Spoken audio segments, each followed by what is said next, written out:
यहाँ आए हुए सभी भक्तों के चरणों में नमन करता हूँ मैं। ईश्वर के हर फैसले में खुश रहें, क्योंकि ईश्वर वो नहीं देता जो आपको अच्छा लगता है, ईश्वर वो देता है जो आपके लिए अच्छा होता है। रामचरितमानस में दो बातें लिखी गई हैं।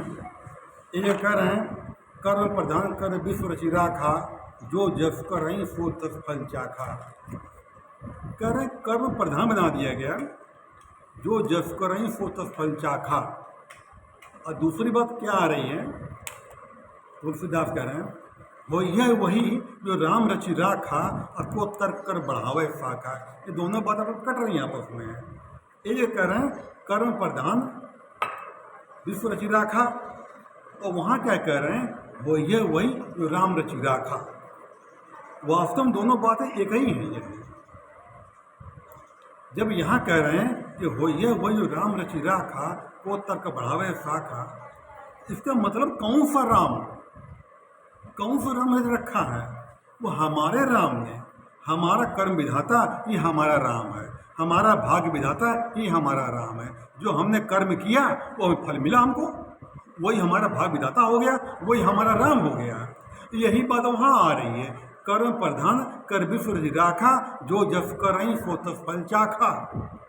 तो हमारे राम ने, जो हमने कर्म किया, जो बीज बोया, वही पौधा पेड़ बन के हमारे सामने आया। तो हमारा राम, हमारा भाग विधाता वही हमारा राम है, हमारा कर्म विधाता वही हमारा राम है।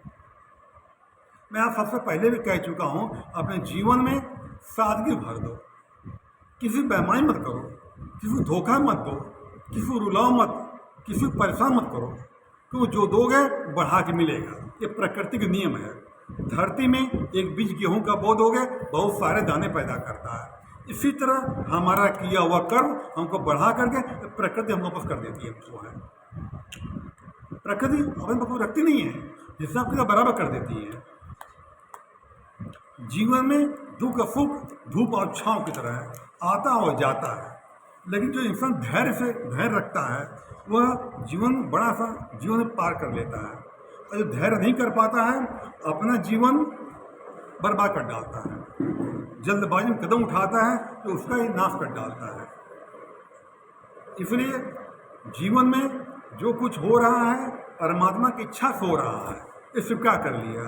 जीवन में जो आपकी घटनाएं घटी हैं, ये मानो वो घटना होनी थी। जब ये बात मान जाओगे, जब मन में बात बैठ जाएगी कि वो घटना घटनी थी, वो तो संतोष हो जाता है कि घटना हमें जीवन घटनी थी हमारी।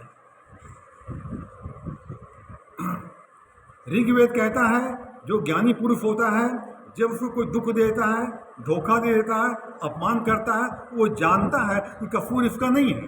वो जानता है मेरा ही कोई कर्म इस रूप में दंड देगा मेरे को। ऐसा प्राणी उसको क्षमा करता है और शांति को प्राप्त होता है। दुनिया में किसी कोई सुख दुख नहीं देता है, अपने कर्मों का भोग है। ये है, माता सीता का वनवास जब होता है तो घास पर लेटी होती हैं, बच बड़े घास पर लेटी होती हैं।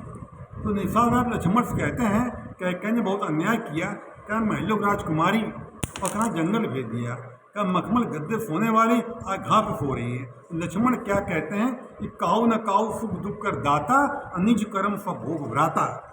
इस संसार में सुख दुख किसी कोई नहीं देता है, अपने कर्मों का भोग ही है। तो अज्ञानी मनु दूसरों दोष देता है, उसने बिगाड़ दिया, उसने नुकसान कर दिया, उसने धोखा दे दिया, तमाम तरह उल्टा सीधा बोलता हुआ है। भाई हमारा अपना प्रारब्ध है, जिससे संयोग हमारा है, वो संयोग उससे ऑटोमेटिक मिल के होकर रहता हुआ है। जिससे हमने जिन दिन चुकता करना है, वो विधि का विधान है, वो होकर रहता है। हमारे लाख चाहने के बावजूद भी वो हो जाता वही जो विधान का मंजूर है। तो सबका विधि, परमात्मा ने हमारा कर्म विधाता, जो भाग विधाता है, सबका विधि निश्चित हो चुकी है। जब राम की शादी होती है तो वशिष्ठ होते हैं, विश्वामित्र होते हैं, और जनक के गुरु सदानंद गुरु होते हैं वशिष्ठ के।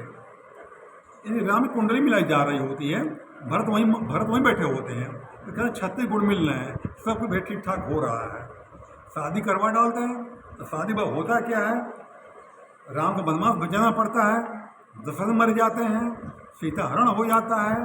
भरत को बहुत तकलीफ होती है कि हमारे गुरु से विद्वान भैया कुंडली मिलाई और शादी भी उल्टा सीधा कैसे हो गया।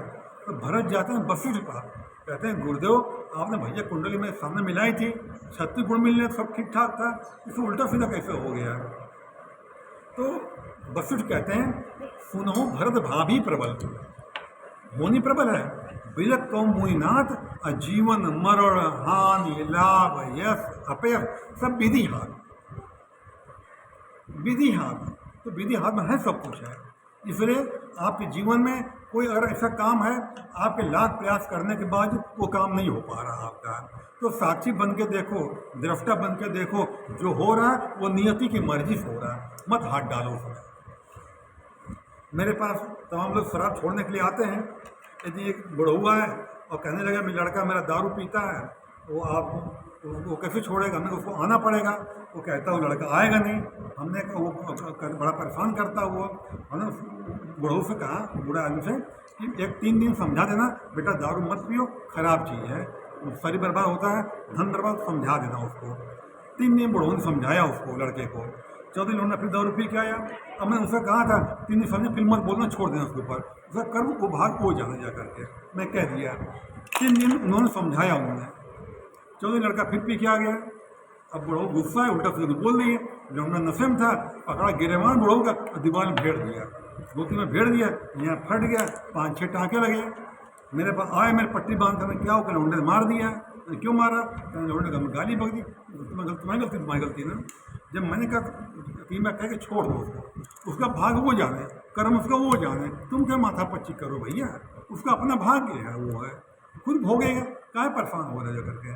बड़ों कह अब हम उसको नहीं बोलेंगे, उसको मरे थे ये जाकर। आगे परिवार में ऐसा है, किसी को गलत रास्ते पे है समझा दो भैया कि गलत काम मत करो जा करके, नहीं मानता छोड़ दो उसके ऊपर, वो करेगा वो भरेगा। जो जस कराई सो तस फल चाखा। अपने आप को शांत महसूस करो, शांति। और थोड़ा अगर ध्यान कर सकें आप लोग, जो मैंने बताता हूँ बड़ा बताता हूँ, थोड़ा देर अपने टाइम निकाला करें अपने लिए, थोड़ा देर बैठ जाया करें। ओम 1, ओम 2, ओम 3, ओम 4, 108 बार जाप कर लिया करिए। ये मन शांत हो जाएगा, मन एकाग्र हो जाएगा। जब भी मन में कोई टेंशन हो, कोई चिंता फंसा, इसलिए जाप करने लगें तो मन शांत हो जाएगा, मन एकाग्र हो जाएगा, मन कहीं भटकेगा नहीं है आपका।